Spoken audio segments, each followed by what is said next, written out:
When the heartwarming French film The Intouchables, based on a true story, hit screens in 2011, it was an immediate hit.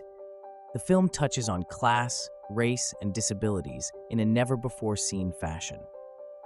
When I first saw the film, I laughed, I cried, and I clapped as lead actor Omar Sy won an avalanche of awards, including the AACP Image Award for Outstanding Foreign Motion Picture. But what I didn't know then, and only just learned now, is that the true story the movie is based on has a significant difference. The real-life caretaker wasn't actually black. And be sure to watch until the end, because this story has a few twists and turns. I previously posted a video about why author James Patterson's decision to ensure that the TV show adaptation of his crime novel series, Alex Cross, would maintain its black lead character, and I explained why representation on screen is a great improvement in the film and TV industry. Thousands of people found that video to be informative, and it really got me thinking about casting choices in other films.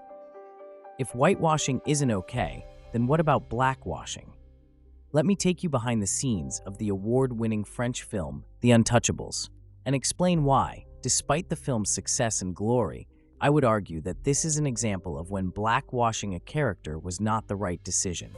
So buckle up for this deep dive, and be sure to subscribe to Starstruck TV for more videos like this and hot takes on Hollywood's blockbuster films and shows. Now, let's get into it.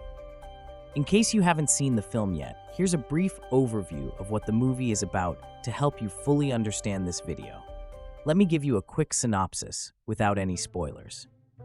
The Intouchables is a French comedy drama film that tells the heartwarming and inspiring story of an unlikely friendship between two men from vastly different backgrounds. Philippe, played by François Cluzet, is a wealthy quadriplegic aristocrat. He hires Driss, played by Omar Sy, a young man from a poor immigrant family who is initially only seeking a signature to continue receiving welfare benefits. Despite Driss's lack of experience in caregiving, his carefree attitude and unorthodox methods bring a new lease of life to Philippe, who has been confined to a wheelchair after a paragliding accident. Over time, the two develop a deep bond that transcends their differences in class, race, and circumstance, challenging each other to step out of their comfort zones and embrace life more fully. As you can imagine, this film is a heartwarming drama about an unlikely pair that blossoms into a friendship against all odds. The Intouchables is inspired by the true story of Philippe Pozzo de Borgo, a French aristocrat who became a quadriplegic after a paragliding accident, and his caregiver, Abdel Sellou, an Algerian immigrant who had been released from prison and took the job initially just to collect unemployment benefits. Despite their differences, the two men developed a strong, life-changing friendship. The film is based on Philippe Pozzo de Borgo's memoir, Le Second Souffle, which translates to The Second Wind, where he recounts his life after the accident and his relationship with Abdel Sellou. Sellou's unique approach to caregiving, full of humor and disregard for traditional conventions, helped Philippe regain a sense of joy and independence. While some details of the film were fictionalized for dramatic effect, the core of the story remains rooted in the extraordinary bond between the two men, from Abdel Sellou to Driss. Unlike the character Driss in the film, the real inspiration, Abdel Sellou, was not black, but of Algerian descent. With a much lighter skin complexion, it could be hypothesized that choosing a dark-skinned actor to play the role would exaggerate the character's differences from Philippe, the wealthy, disabled aristocrat, in a way that accentuates the themes of race and class. This casting choice may have been intentional to heighten the contrast between Driss's rough, working-class background and Philippe's privileged, upper-class world, making the eventual bond between the two men more profound. While this decision added an extra layer of drama and conflict, it also opened up discussions on racial representation, as the film took artistic liberties with the real-life dynamics between the two men for narrative effect. Without knowing the character of the real Abdel Sellou, it's clear that Driss's character was written to portray problematic black stereotypes, including an over-reliance on welfare, physical aggression, and a sketchy background. The choice to cast a black man to play the role may not have been intentional from the beginning, as other non-black actors were also considered for the role. However, the casting choice did inspire specific film elements and lines. Some of those decisions were a bit stereotypical, and some viewers didn't like it. One Reddit user writes, "I found it cliché and stereotypical to the point of being downright racist." An article in Variety magazine writes about stereotypical scenes where Driss is teaching the stuck-up white folk how to get down by replacing Vivaldi with Boogie Wonderland and showing off his moves on the dance floor. It's painful to see. It also recounts a scene where Driss wears a suit and Magali tells him he looks like President Obama, as if the only black man in a suit could be the president. What's so distressing is that the writers mean for the line to be tender and funny. For the record, Sy and Obama look nothing alike.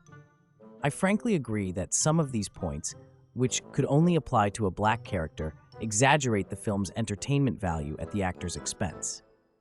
Another reason this casting choice is questionable is that the real Abdel Sellou was of Arab descent. This is a demographic prevalent in France and underrepresented in French cinema.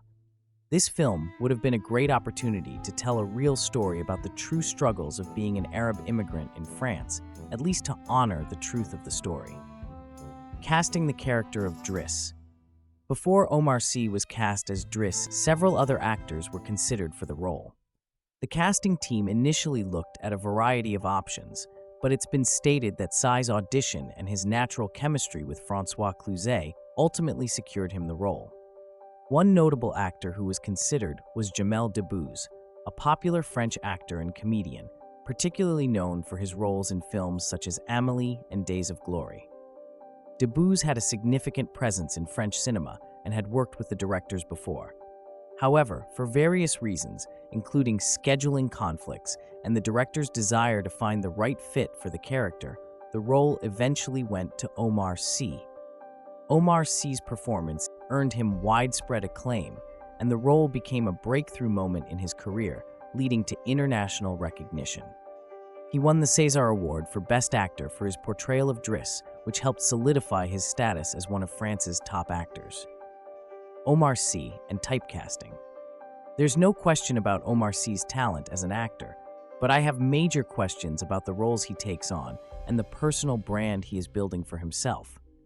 Since The Intouchables, Omar Sy has been cast as the lead in Lupin, a French Netflix series about a professional thief. Just this past year, in 2024, he also starred in a feature film called The Killer as a professional hitman in Paris. Omar Sy is essentially building a career by playing one criminal role after another. And as one of the most successful black French actors, this is, in my opinion, a missed opportunity to portray a more diverse range of characters. With that, I rest my case on the importance of Alex Cross's character being so significant. The world needs more black characters portraying roles with both intellectual and moral high ground. Black American actors, for contrast. Black American actors have been on the other side of this coin too many times. Here are some key examples of Black American male actors who have either refused or been vocal about not wanting to portray negative stereotypes or roles they feel would reinforce harmful narratives. Will Smith avoids roles that negatively depict black people, particularly those involving crime or gang violence. He prefers uplifting characters, as seen in The Pursuit of Happiness and Ali. Denzel Washington is selective about roles, steering clear of playing criminals or villains, focusing instead on complex, dignified characters. Chadwick Boseman carefully chose roles that portrayed strength and leadership, avoiding stereotypical criminal roles in favor of iconic characters like Jackie Robinson and T'Challa. Mahershala Ali avoids roles that reinforce negative stereotypes, focusing on complex characters that challenge these perceptions, like in Moonlight and House of Cards. Sidney Poitier broke racial stereotypes in Hollywood, refusing roles that depicted black men as criminals or subjugated figures, instead portraying dignified and positive characters. Morgan Freeman is selective in his roles, often portraying wise and authoritative figures, while speaking out against racial stereotypes and focusing on positive representations of black characters. Terrence Howard rejects roles that depict black men solely as criminals or gangsters, preferring more layered, complex characters that offer a broader scope for his acting. These actors have all made conscious decisions to avoid or be selective about playing criminals or morally compromised roles in Hollywood.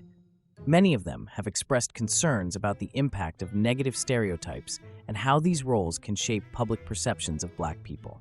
Instead, they have focused on portraying characters who are more nuanced, dignified, and complex, pushing against the limitations imposed by the industry and helping pave the way for more varied and positive representations of Black men in film. The American Remake. It should also be noted that in 2017, a second version of the film emerged in English. The American adaptation of The Intouchables, titled The Upside, starring Kevin Hart and Bryan Cranston, faced several controversies, particularly regarding issues of race and representation. Critics argued that the film's decision to cast a Black actor rather than someone of North African descent led to an oversimplification of the original story's racial dynamics, potentially ignoring the nuanced complexities of the real-life relationship between Philippe and Sellou. Additionally, the film's portrayal of race and class sparked debate, as many felt it reduced the depth of the original French film in favor of a more commercial, mainstream approach, focusing heavily on humor rather than the film's nuanced exploration of social issues. The Upside also faced some backlash for being seen as another example of Hollywood Americanizing foreign films, taking a successful international story and adjusting it for American tastes, with a racial dynamic that critics felt lacked the same depth as the original. Final thoughts. To wrap this all up, The Intouchables remains an undeniably impactful film, touching on themes of friendship, class, race, and disability in ways that still resonate with audiences today. It's clear why the film was such a success. It balanced humor, heart, and raw emotion, and showcased an unlikely bond between two people from vastly different walks of life. But as we've explored today, the decision to cast Omar Sy as Driss, a character based on a real Algerian man, raises important questions about representation and casting choices in Hollywood and beyond. While the casting of a Black actor in a role originally meant for someone of Arab descent may have added layers of drama and tension to the story, it also amplified racial stereotypes, often leaning into tropes that many found problematic.